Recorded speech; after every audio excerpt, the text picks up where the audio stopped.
Hey, what's up? It's me, Dante Green, and this is another my third video in Dante Green Reviews. I started to think about how I don't really know how this guy Marcel Paul, who inspired me to start my channel, is able to be so consistent. Because personally, I cannot afford to buy and try things so frequently, and usually, like I mentioned in the last video, I'm eating pretty much the same thing every day. I don't think you would want to see me review the exact same thing again and again. Even I don't want to be eating the same thing. So I can tell you, I had a difficult week because this week, well, as you know, I mentioned before, I'm here in Guangzhou, in Guangzhou in China. But I'm leaving in a couple days because my contract got cut. It got cut short since I don't really book so much jobs here. And I go through a hard struggle with trying to not take these things personally, but it's difficult because I put a lot of work and effort and sacrifice into just getting the contract and coming here, adjusting to a new place, trying to live and take care of myself physically and mentally. It's a really hard month last month, but since I made my last video, I turned 26. Now I'm 26 years old, and I think this is a time to explore and experience and take some risks. And sometimes it's easy to say that, and other times I really fucking hate that I ever started. I don't mean to swear, but it's really hard when you do something that's so attached to the actions of other people. In my case and the case of other models, it's agents, and you have to trust that they're doing the best job for you. But if one thing I've learned, it's that people like who they like. People like working with who they like. People will try hard for people who they like, and it's difficult to not see the differences and inconsistencies in how I managed compared to some other models. But the grass will always be greener on some other side, and I hope the grass is green in Canada, because that's where I have to go now. So I still want to do a review, and something that I thought I could review is a book. A book I read earlier this year is called Invisible Monsters. And it's an interesting book because I just picked it up at the thrift store, and the protagonist is a model, a fashion model themselves. This author, his name is Chuck P. I don't remember, his last name is hard to pronounce. But he was also the author of Fight Club, if you ever seen that film or watched the movie. And so the protagonist is a model, and I was overcome by the feeling of a connection. I just picked up this book and found it, and I bought it for $3, and I read it a while ago. And of course I would have it to show to you, but I don't have it here. I didn't bring it to China. But what I did is I write down in my notebook some things, and I have a bunch of notes that I take from sentences that I just think are interesting or stand out, and then I will write them all in a sort of incoherent paragraph.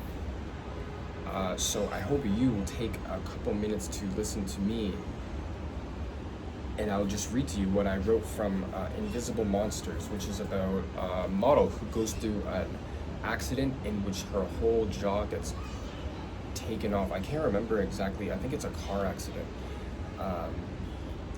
And it's a fascinating book because I like books that have unreliable narrators, because all of us ourselves are unreliable narrators of our own lives. And there's a ton of stories and things we have to tell ourselves just to get by. At least that's how it is for me. And in my experience now, getting my contract cut short, it's a big feeling of like I don't even get to really try my best. It was not even halfway through, and they're just like, well, you're not getting a good response, so you have to go home. And I just think, well, if that's enough time to decide that I am not getting a good response, wouldn't doing the other half be enough time to get a good response? Like, these things, they change, and they always, it takes timing, but then you're just so disposable. It's a difficult, for so many reasons, it's really hard. And I know the lesson is to not take things personally, but I mean, I didn't even get the news directly from my agency here. You know, they tell your agency back home, or in my case in New York, and then they call me like after midnight because of the time difference, and then here they don't even tell me directly. It's like they don't want to confront it. They don't want to give me so many opportunities when I saw them, or I was sending messages asking if there's any feedback. Never replied to me, like I'm a little child, you know. So anyway, I thought it was crazy that this book was obviously about a model, and why don't I just read? Why do I keep talking? So it says, I hate how I don't feel real enough unless people are watching. What it boils down to is professional modeling means getting paid to overreact to stuff, like rice cakes and new shoes. It's so easy to be honest with a big enough audience. You can say anything if enough people will listen. Erosion and insects are just chewing up the world. Never mind people and pollution. Everything biodegrades with or without you pushing. The turkey, more like a dead baked animal than ever, was, I think I wrote that wrong, but the turkey, more like a dead baked animal than ever. The stuffing, chock full of organs, you can still recognize. The heart and the gizzard and liver, the gravy thick with cooked fat and blood. Blech. It's not that we don't love you, it's just that we don't show it. Okay.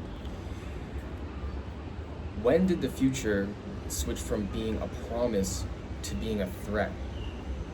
And I have to take a pause. Like, that's what it feels like now, getting a new contract. It used to feel much more like a promise, and I think that just comes from being younger and being naive. But now it feels, even when I arrived here, it feels threatening to me when you have to work with a new team and a new culture. And something that freaks me out is when things happen and they talk amongst themselves about you, but they don't tell you. And that's just what happened again to me. And I don't understand, you know. Anyway, we will be remembered more for what we destroy than what we create. We're all self-composting. You have to keep recycling yourself. And nothing of me is original. I am the combined effort of everybody I've ever known. The one you love and the one who loves you are never, ever the same person. Love me, love me, love me, love me, love me. Love me, love me, love me, love me. I'll be anybody you want me to be. You can go anywhere in the world. You just can't let people know who you really are. You can live a completely normal life. You just can't let anybody get close enough to you to know the truth. And that really resonates to me a lot as well, because I always thought that it was good to be vulnerable with other people because they would reciprocate and do the same. But more often than not, it's just used against you. And I don't think typically people respect you for that. So these days I try to be more quiet and reserved. But it feels also like it's against my own character. And it sucks, because I think that's where people end up. You get burned kind of, and then you don't express yourself anymore, and then I think in that cycle you can start to forget who even you really are, because I think we see who we are when we're honest and we get those reflections in other people. But I'm struggling because I know it's just my work, but it takes such a large sacrifice in terms of time and money and energy to do these contracts, and it's just really disappointing that in the end they don't really have to honor their agreement or commitment, and I don't even know if I got their best, right?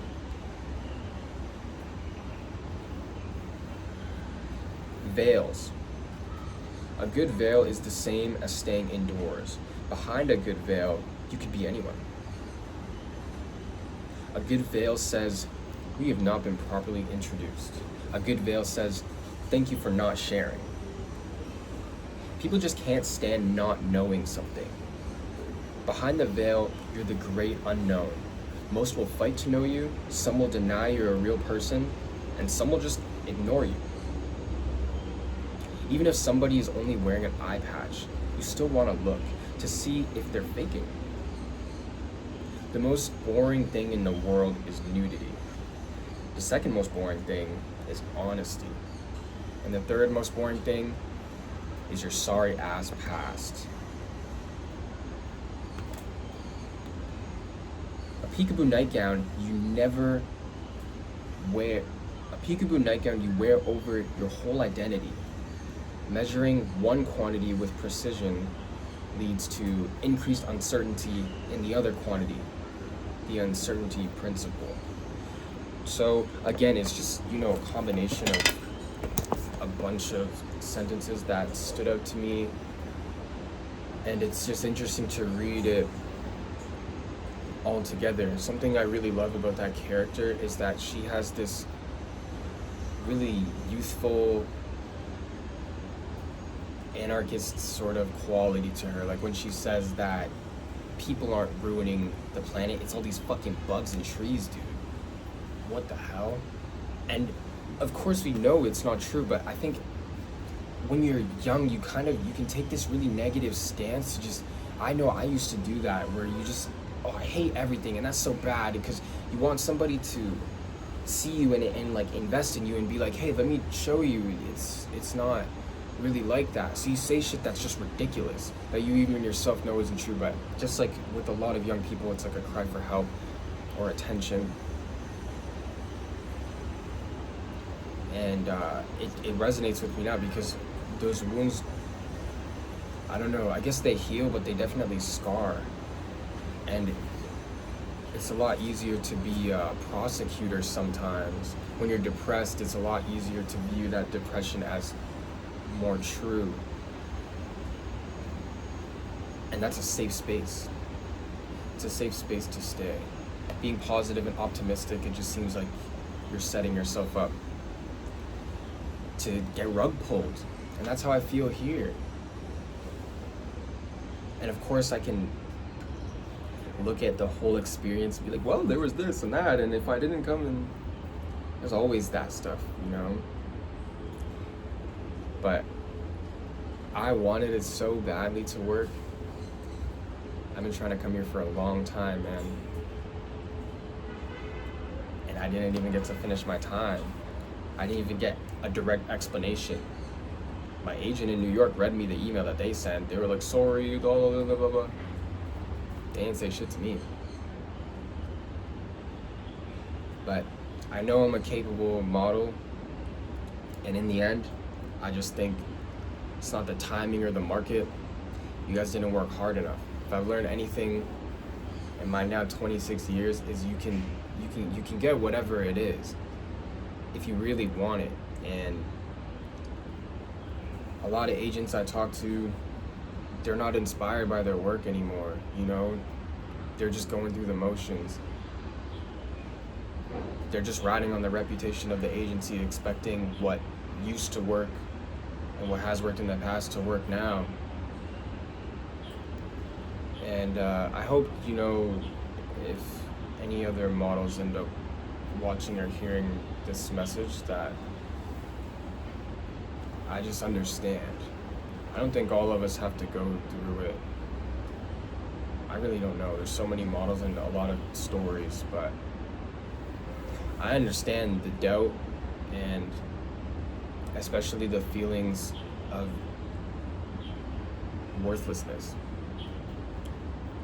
Yeah.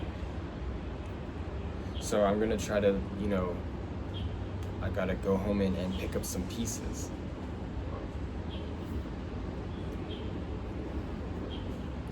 Anyway, that was my little review. I think it's a terrific book, and I don't even use words like terrific, but that was the first thing that came to my mind. It's really good.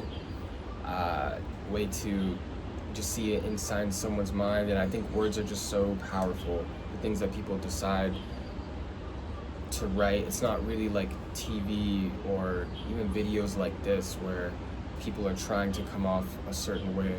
They're just trying to entertain you, and I find the words, you know, on the page are really honest. But honesty's fucking boring, according to her. I don't even remember her name. That was a while ago I read that book. Anyway, thanks for listening. If you did, catch you later.